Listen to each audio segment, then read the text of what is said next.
नमस्ते दोस्तों, welcome to chapter 2 reading of book Ikigai. आज हम शुरू करेंगे chapter 2।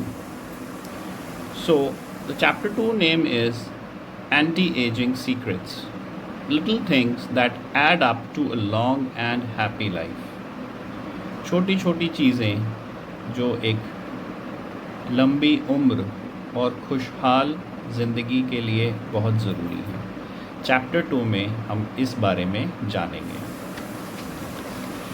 As I told you in chapter 1 only before the starting of chapter 1 कि हम मेन पॉइंट्स को रीड करेंगे और उन्हीं की एक्सप्लेनेशन भी साथ साथ करेंगे। So active mind, youthful body. Just as a lack of physical exercise has negative effects on our bodies and mood, a lack of mental exercise is bad for us because it causes our neurons and neural connections to deteriorate, and as a result, reduces our ability to react to our surroundings. So इसमें author कह रहे हैं कि physical exercise तो ठीक है, आप physical exercise करते हैं, वो हमारे मूड को अच्छा करती हैं, हमारी बॉडी को नेगेटिव इफ़ेक्ट से बचाती हैं, लेकिन मेंटल एक्सरसाइज का क्या हम मेंटल एक्सरसाइज भी रोज़ करते हैं? और अगर हम मेंटल एक्सरसाइज नहीं करते हैं तो वो हमारे रिज़ल्ट्स पे उसका असर पड़ता है और वो हमारी हर तरीके की जो एबिलिटी है, जो क्षमता है, उसको घटाती है। This is why it's so important to give your brain a workout. तो हम जैसे अपनी बॉडी का वर्कआउट करते हैं ताकि हमारी बॉडी स्वस्थ रहे, उसी प्रकार हमें अपना माइंड का भी एक वर्कआउट करना चाहिए, एक मेंटल एक्सरसाइज भी करनी चाहिए ताकि हम अपने माइंड, ब्रेन को एकदम स्वस्थ रख सकें। Next, the author is talking about stress. But before stress, I would like to tell you one thing. यहाँ पे ऑथर ने कुछ मेंटल वर्कआउट के कुछ उपाय बताए हैं जो आप कर सकते हैं and which will be beneficial for you. वो कौन कौन से उपाय हैं? Playing game, for example, it offers a new stimuli and helps prevent the depression that can come with solitude. सो हम कोई भी गेम खेल सकते हैं। Sudoku is one of them, chess is one of them, best for mental exercise. Then he is talking about interacting with other people, intellectual activities, और हम कोई ना कोई इस तरीके की स्ट्रैटेजी अपना सकते हैं कि हम उस चीज़ को रूटीन में लेके आएँ ताकि वो मेंटल एक्सरसाइज हमें हेल्प करे किसी भी प्रकार के एंटी एजिंग स्ट्रैटेजी को अपनाने के लिए। Stress accused of killing longevity. Many people seem older than they are. Research into the cause of premature ageing has shown that stress has a lot to do with it because the body wears down much faster during periods of crisis. The American Institute of Stress investigated this degenerative process and concluded that most health problems are caused by stress. So here the main topic is accused of killing longevity is stress. जो तनाव है वो हमारे ज़्यादा ज़िंदा रहने की क्षमता को घटा देता है और इतना घटा देता है कि हम सोच भी नहीं सकते।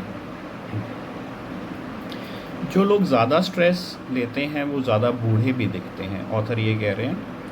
ही is also saying that there is American Institute of Stress which has investigated about it, और उन्होंने ये पता लगाया है कि ज़्यादा स्ट्रेस लेने से ज़्यादा हेल्थ प्रॉब्लम्स भी होती हैं।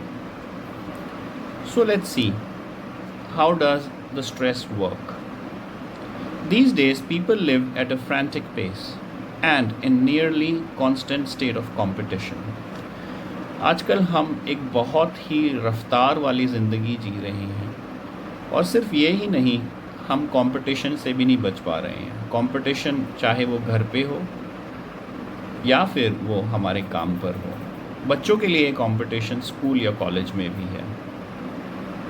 At this fever pitch, stress is a natural response to the information being received by the body as potentially dangerous or problematic. Theoretically, this is a useful reaction as it helps us survive in hostile surroundings. Over the course of our evolution, we have used this response to deal with difficult situations and to flee from predators. So, author ये कह रहे हैं कि जब पहले हम stress लेते हैं तो थोड़ा स्ट्रेस यूज़फुल भी है, हमारे लिए लाभदायक है, क्योंकि वो हमें सर्वाइव करना सिखाता है किसी भी हॉस्टाइल सराउंडिंग्स में किसी प्रकार की सराउंडिंग्स जो हमारे लिए चैलेंजिंग है। सो stress is beneficial for us as well. Author is also saying कि हमें difficult situation से stress deal करना भी सिखाता है। और in the past early man जो थे वो जब stress से deal करते थे तो और जब stress उन्हें होता था वो उन्हें भागने ही मदद करता था, especially from predators. Next, stress has a degenerative effect over time. A sustained state of emergency affects the neurons associated with memory as well as inhibiting the release of certain hormones, the absence of which can cause depression. Its secondary effects include irritability, insomnia, anxiety, and high blood pressure. As such, though challenges are good for keeping mind and body active, we should adjust our high stress lifestyle in order to avoid the premature aging of our bodies. So stress पे author ये कह रहे हैं कि इससे affect तो होता है and different types of hormones are also released, और ये हार्मोन्स रिलीज भी होने चाहिए वरना हमें डिप्रेशन हो जाएगा। लेकिन स्ट्रेस के कुछ और भी साइड इफ़ेक्ट्स हैं, जैसे कि चिड़चिड़ापन, हमें नींद नहीं आती, that is insomnia, anxiety and high blood pressure.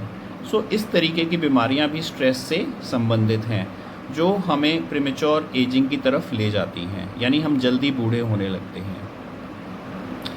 So challenges अच्छे हैं हमारे माइंड को और बॉडी को एक्टिव रखने के लिए, लेकिन हमें खुद भी एडजस्ट होना होगा इस हाई स्ट्रेस लाइफस्टाइल से, वरना ये हमारे लिए बहुत ही ज़्यादा नुकसानदेह हो सकता है। Next topic is a little stress is good for you. So यहाँ पे ऑथर ने उसको थोड़ा डिटेल में समझाया है। So let's read. After observing a group of test subjects for more than 20 years, Dr. Howard S. Friedman, a psychology professor at the University of California, Riverside, discovered that people who maintained a low level of stress, who faced challenges, and put their heart and soul into their work in order to succeed, lived longer than those who chose a more relaxed lifestyle and retired earlier. So एक बहुत अच्छी observation है जो doctor Howard ने करी थी। उन्होंने observe किया कि, और उन्होंने ये जो शोध किया ये 20 साल के लगभग करा। सो उन्होंने ये इस खोज से पता लगाया कि लोग लो लेवल ऑफ स्ट्रेस कैसे मेंटेन करते हैं। एक तो वो चैलेंजेस तो फेस कर ही रहे हैं, लेकिन वो अपना दिमाग और वो सारी ताकत अपने काम में लगा रहे हैं। And at the same time he saying that they are putting their heart and soul to succeed, और वो उन लोगों के कंपैरिजन में ज़्यादा जी रहे हैं जो ज़्यादा रिलैक्स्ड लाइफस्टाइल जीते हैं और जो जल्दी रिटायर भी हो जाते हैं। So from this he concluded that a small dose of stress is a positive thing, as those who live with low level of stress tend to develop healthier habits, smoke less and drink less alcohol. So low level of stress is actually good, and you develop healthier habits also. Now next comes the sedentary lifestyle. A lot of sitting will age you. अब ज़्यादा बैठोगे तो ज़्यादा जल्दी बूढ़े हो जाओगे। So here the author is talking about this is a problem at all life stages, not only among adults. Sedentary children suffer from high rates of obesity and all its associated health issues and risks, which is why it's so important to develop a healthy and active lifestyle at an early age. Here author is saying कि आपने देखा होगा ज़्यादा से ज़्यादा बच्चे आजकल obese हो रहे हैं, मोटापे का शिकार हो रहे हैं। वो इस वजह से हो रहे हैं कि वो एक हेल्दी लाइफस्टाइल अचीव नहीं कर पा रहे हैं। वो ज़्यादा बैठे रहते हैं, ज़्यादा इनएक्टिव रहते हैं। सो उसकी वजह से अभी वो ये नहीं करते तो बाद में भी ऐसा नहीं करते और आगे चल के उनको और ज़्यादा दिक्कतें आती हैं। So it's better they go for an active lifestyle at an early age. So उसके लिए कुछ समाधान ऑथर ने बताए हैं, कुछ हमें हैबिट्स डेवलप करनी हैं। That will be walk to work और just go on a walk for at least 20 minutes each day. Walk करिए, 20 मिनट के लिए वॉक करिए। It will be good for you, morning और evening doesn't matter. Use your feet instead of an elevator और escalators. So elevators और escalators का इस्तेमाल कम से कम या ना करिए। It's good for your posture, for your muscles, for your respiratory system among other things. You can go for participate in social or leisure activities so that you don't spend too much time in front of the television. बाहर जाइए, socialize करिए, leisure activities में part करिए, because if you are at home, you will be watching TV and killing your time. Replace your junk food with fruits, and you'll have less of an urge to snack and more nutrients in your system. Yes, replace your junk food with fruit. Very important point. Fruits खाइए, junk food को ना कहिए।